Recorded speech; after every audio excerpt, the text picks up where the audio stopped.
Let's make history.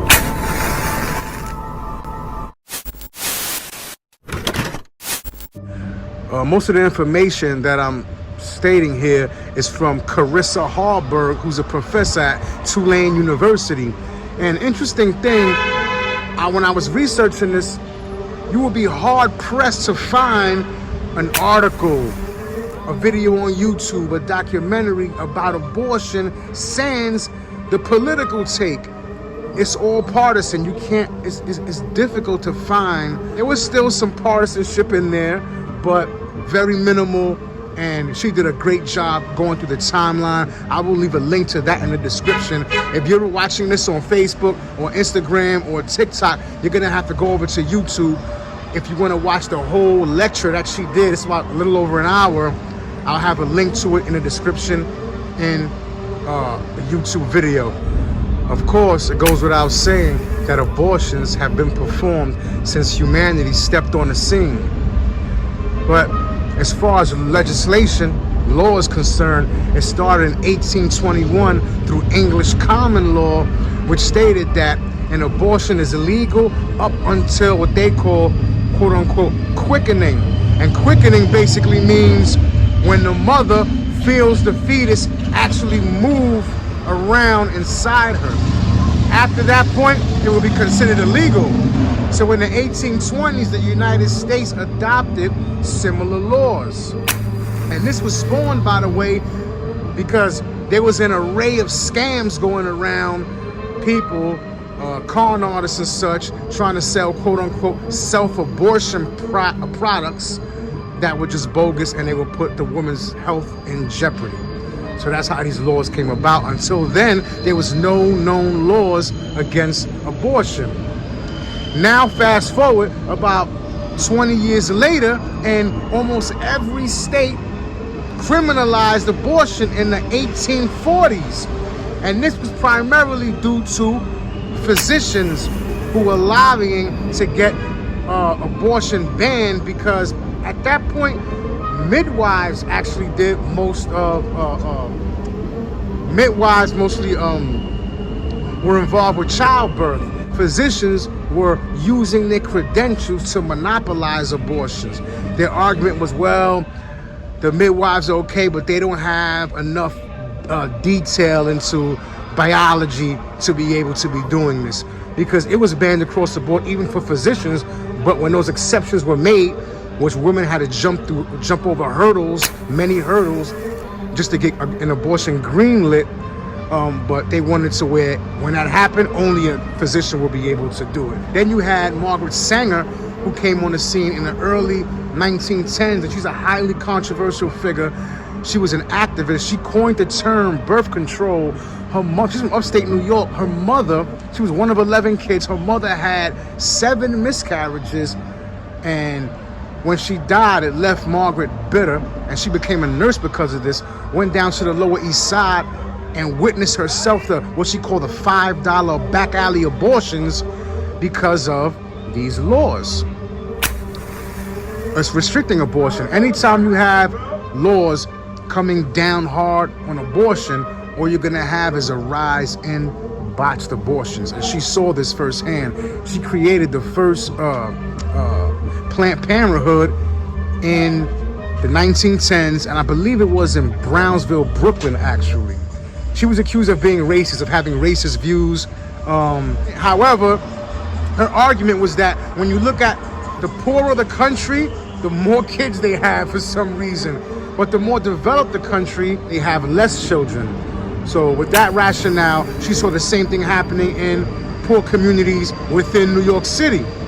So all of this together is what inspired her to spawn the movement. She got arrested and everything, and that was based on the Comstock Act, which came about in the 1870s, that said not only was it illegal to do abortions, but it was illegal to even disseminate information or give out literature promoting abortion.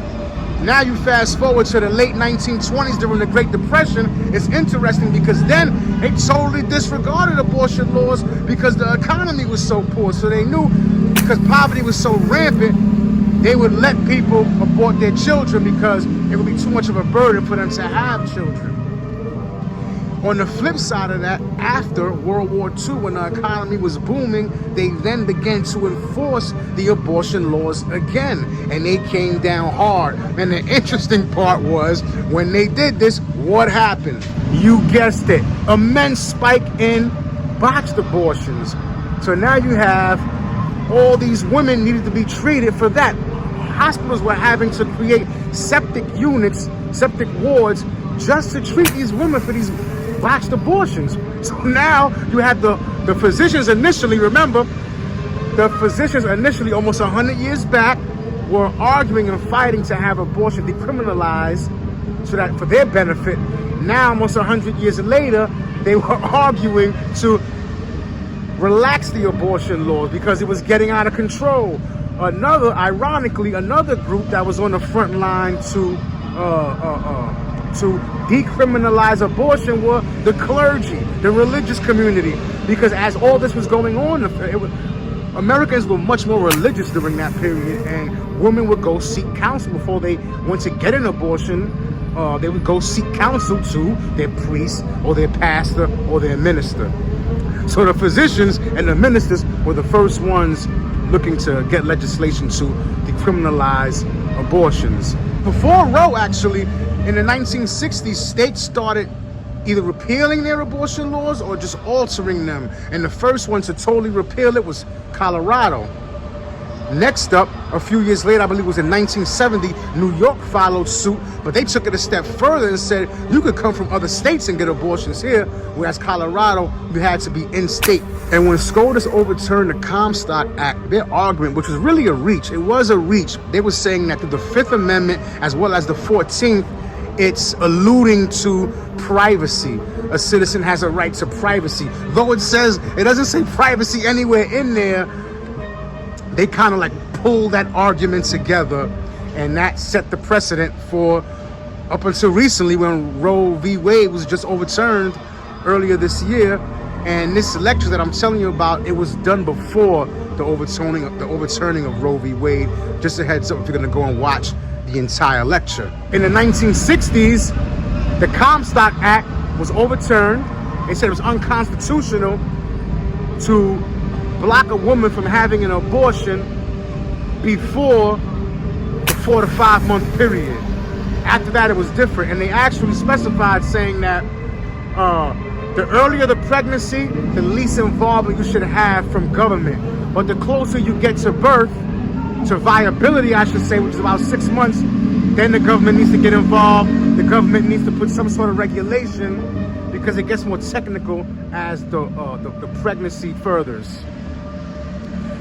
Simultaneously, you had a feminist movement was kicking off in the 60s and 70s, and they were arguing pretty much the same thing that Margaret Sanger was saying, was that for women to be truly competitive in society, they had to have access to abortions, because unwanted pregnancies was a reality, and they may need to finish school or looking to advance at work, and that would set them back. So they had that argument. Then in the 1970s, you had a lot of legislation such as Roe versus Wade, the Hyde Amendment in 1976, which made it illegal to use federal dollars for abortions. And then in 1992, a very important case you had was Planned Parenthood versus Casey. How did we get to this point now where you have late-term abortions? Let me know your thoughts in the comments. There will be a part 2 to this because I want to discuss the political aspect of it, the political ramifications. I didn't want to do that here because, as I stated, you'd be hard-pressed to find a video on the history of abortion without the politics in it. So I'm going to make that another video.